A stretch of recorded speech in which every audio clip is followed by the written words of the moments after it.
ओम अज्ञानतिमिरन्धस्य ज्ञानञ्जनशलाखया चक्षुरुन्मिलितं येन तस्मै श्रीगुरुवे नमः। नमो विष्णुपदाय कृष्णप्रेष्ठाय भूतले श्रीमते भक्तिवेदान्तस्वामिनिति नामिने।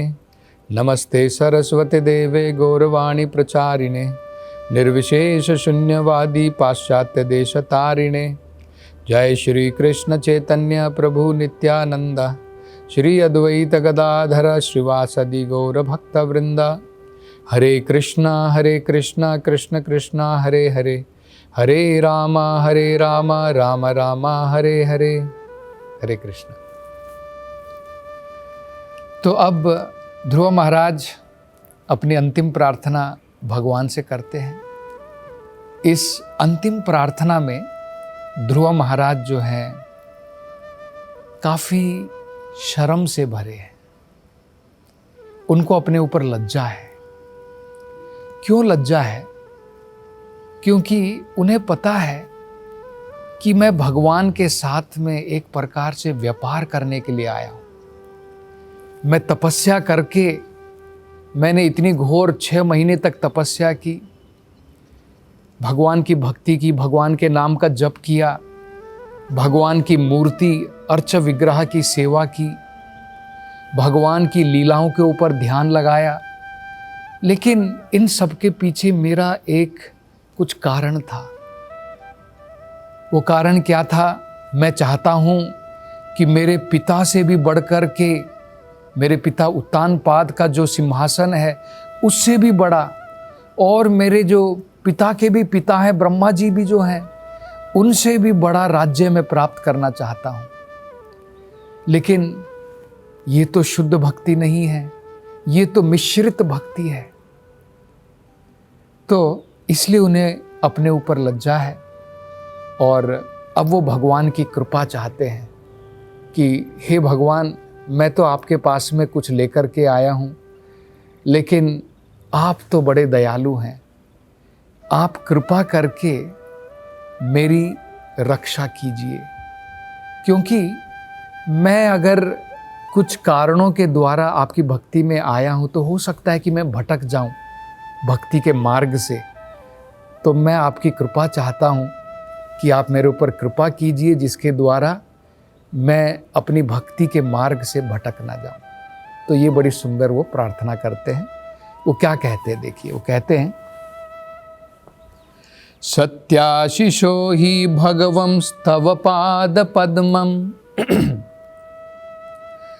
वो कहते हैं सबसे असली बेनिडिक्शन, सबसे बड़ा आशीर्वाद सत्याशिषो।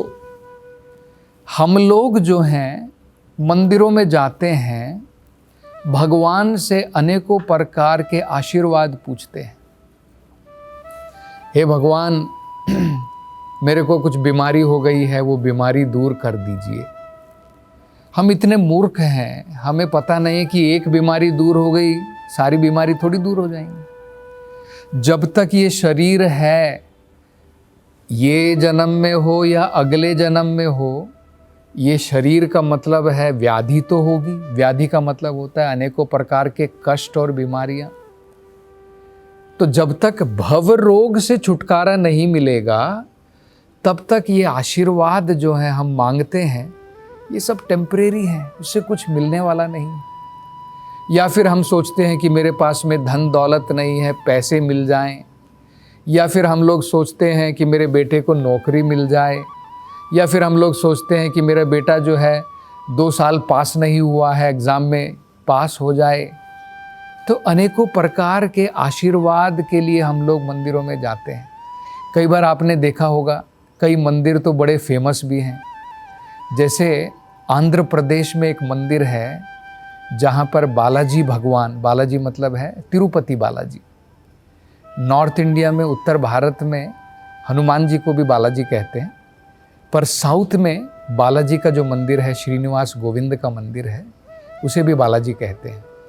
तो आंध्र प्रदेश में हैदराबाद में एक मंदिर है जिसका नाम है वीसा बालाजी। मतलब वहाँ पर लोग वीसा की मन्नत मांगने के लिए जाते हैं। क्योंकि अमेरिका का वीसा मिलना बहुत कठिन है। तो कहा जाता है कि वहाँ पर बालाजी के मंदिर में प्रार्थना करने से लोगों को वीसा मिल जाता है। तो लोग इतने मूर्ख हैं, बालाजी के पास में जा रहे हैं, भगवान श्रीनिवास के पास में जा रहे हैं, लेकिन अमेरिका तक का वीसा पूछ रहे हैं। इतने मूर्ख लोग हैं। उसकी जगह में वो वीसा पूछ सकते हैं वैकुंठ धाम का, कि हे भगवान, आपसे मैं प्रार्थना करता हूँ कि मुझे जो है इस भौतिक संसार से बाहर निकल करके मैं आध्यात्मिक संसार में प्रवेश कर सकूं। क्योंकि ऐसा नहीं कि अमेरिका जाने के बाद में आपकी प्रॉब्लम सॉल्व हो जाएगी, लेकिन अगर वैकुंठ धाम में जाएंगे, वैकुंठ का मतलब क्या है? विगत कुंठा अस्मात्, जहां पर कोई कष्ट नहीं है, जहां पर कोई चिंता नहीं है। कुंठ का मतलब होता है चिंता, वैकुंठ का मतलब है जहां पर कोई चिंता नहीं है।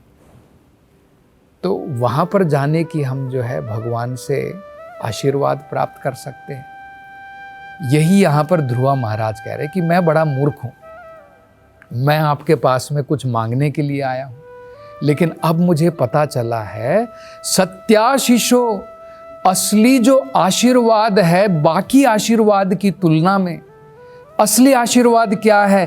भगवान तव पाद पद्मम, आपके चरण कमलों की सेवा, आपके चरण कमलों की भक्ति, यही असली आशीर्वाद है, यही परम आशीर्वाद है।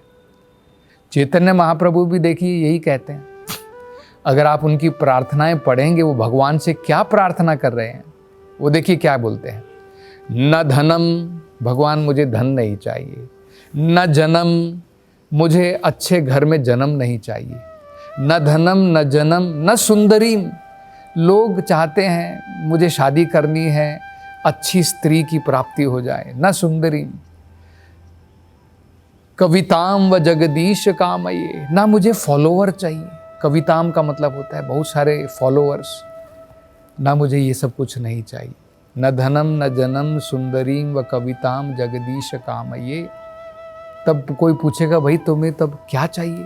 ना तुम्हें धन चाहिए, ना दौलत चाहिए, ना सुंदरी चाहिए, ये सब नहीं चाहिए, क्या चाहिए? मम जनमनी जनमनी, हे भगवान मुझे जन्म जन्म आने दो संसार में, मतलब मुक्ति भी नहीं चाहिए। कम से कम लोग मुक्ति तो पूछते हैं कि भाई मुझे मुक्ति दे दो, संसार से बहुत कष्ट भोग रहा हूँ। लेकिन चैतन्य महाप्रभु कह रहे हैं कि मुझे मुक्ति भी नहीं चाहिए, जन्म जन्म आने दो। मम जनमनी जनमनी, लेकिन क्या चाहिए जन्म जन्म आने के बाद? भवताद भक्तिर अहेतुकी त्वयि, आपके प्रति अहेतुकी भक्ति, प्योर भक्ति, बिना कुछ कारण के, व्यापार के लिए नहीं। भगवान मैं आपकी उपासना करूंगा, मैं आपको आकर के कुछ लड्डू चढ़ाऊंगा, कुछ पैसे चढ़ाऊंगा, मेरी मन्नत पूरी कर दो। तो ये व्यापार नहीं। अगर प्रेम के साथ हम भगवान की भक्ति करें तो कहते हैं उस प्रकार की भक्ति करने के लिए मुझे जन्म जन्म आने दो। तो ये बड़ा महत्वपूर्ण है। इसलिए ध्रुव महाराज क्या कह रहे हैं? सत्याशीषो ही भगवम स्तव पाद पद्मम, सबसे सत्य आशीष, सत्य आशीर्वाद तो आपके चरण कमलों में है। और आप कौन हैं? आशीष तथा अनुभजता पुरुषार्थ मूर्ते, जो भक्त लोग आपके पास में आशीर्वाद प्राप्त करने के लिए आते हैं, पुरुषार्थ मूर्ते, आप उनके अंतिम पुरुषार्थ हैं। देखिए संसार में हम लोग जानते हैं, हमें पता है 4 प्रकार के पुरुषार्थ बताए जाते हैं। 5वें पुरुषार्थ के बारे में तो किसी को प्रैक्टिकली पता ही नहीं है। 4 पुरुषार्थ कौन से हैं? धर्म, हम लोग जो हैं कुछ धर्मों का पालन करते हैं, लेकिन किस लिए करते हैं? इकोनॉमिक डेवलपमेंट, अर्थव्यवस्था को बढ़ाने के लिए। तो अगला क्या आता है? धर्म का पालन करते हैं अर्थ के लिए। धर्म अर्थ, अर्थ क्यों चाहिए? इकोनॉमिक डेवलपमेंट क्यों चाहिए? हमारी इच्छा पूरी करने के लिए, उसे कहते हैं काम। धर्म अर्थ काम। और जब हम काम वासनाओं को तृप्त करते रहते हैं, काफ़ी टाइम बीत जाता है, फ्रस्ट्रेट हो जाते हैं, तब कहते हैं कि बस अंगूर खट्टे हैं, अब नहीं चाहिए ये सब, अब मुझे संसार से मुक्ति चाहिए। तब हम मोक्ष प्राप्त करना चाहते हैं। तो क्या हो गया? धर्म, अर्थ, काम, मोक्ष। तो हम लोग सोचते हैं यही जीवन है, लेकिन हमें पता नहीं है कि पंचम पुरुषार्थ भी है। वो पंचम पुरुषार्थ है स्वयं भगवान। इसलिए कहते हैं पुरुषार्थ मूर्ते। आपकी प्राप्ति, आपकी प्रेम की प्राप्ति, आपके चरण कमलों की प्राप्ति, आप पुरुषार्थ की मूर्ति हैं। ये चारों पुरुषार्थ भी मिल जाएंगे और वो पांचवा पुरुषार्थ भी मिल जाएगा, जो आपके चरण कमलों की शरण ले ले। तो वो इसलिए कह रहे हैं, देखिए अब आगे कहते हैं, अपि एवं आर्य भगवान परिपाति दीनान। हे भगवान, मैं तो बड़े ही दीन हृदय वाला व्यक्ति हूँ। दीन हृदय का मतलब होता है पुअर हार्टेड, एक होता है रिच हार्टेड, धनवान व्यक्ति, जो दिल से धनवान है। वो दिल से जो धनवान है वो भगवान के पास में कुछ मांगने के लिए नहीं जाता है। लेकिन ध्रुव महाराज कहते हैं मैं तो पुअर हार्टेड हूँ, मैं तो दीन, क्या कह रहे, परिपाति दीनान। तो आप तो दीनों को भी मेंटेन करते हैं भगवान। मैं कुछ आपके पास में लेकर के आया हूँ, मेरी कुछ इच्छा है, लेकिन मैं आपसे प्रार्थना करता हूँ, वाश्रेव वत्सकम अनुग्रह कातरो अस्मान। भगवान, मैं तो आपके पास में दीन अवस्था में कुछ मांगने के लिए आया हूँ, लेकिन आप तो बिल्कुल उस प्रकार से हैं जैसे गायें अपने बछड़े को मेंटेन भी करती है और उसकी रक्षा भी करती है। तो भगवान, मैं तो बड़े दीन हृदय वाला व्यक्ति हूँ, कुछ मांगने के लिए आपके पास में आया हूँ, लेकिन आपसे प्रार्थना करता हूँ कि आप मेरे ऊपर कृपा कीजिए। आपकी कृपा के कारण क्या होगा, मेरी इच्छा भी पूर्ण हो जाएगी और साथ साथ में आप मेरी प्रोटेक्शन, आप मेरी रक्षा भी कीजिए। देखिए ये उदाहरण, बहुत सुंदर उदाहरण उन्होंने दिया है। क्या दिया है? वाश्रेव। वाश्रेव का मतलब होता है गाय का बछड़ा। वत्सकम नहीं, वाश्रेव का मतलब होता है गाय। वत्सकम का मतलब होता है गाय का बछड़ा। वत्स, गाय का बच्चा। अनुग्रह का तरो अस्मान।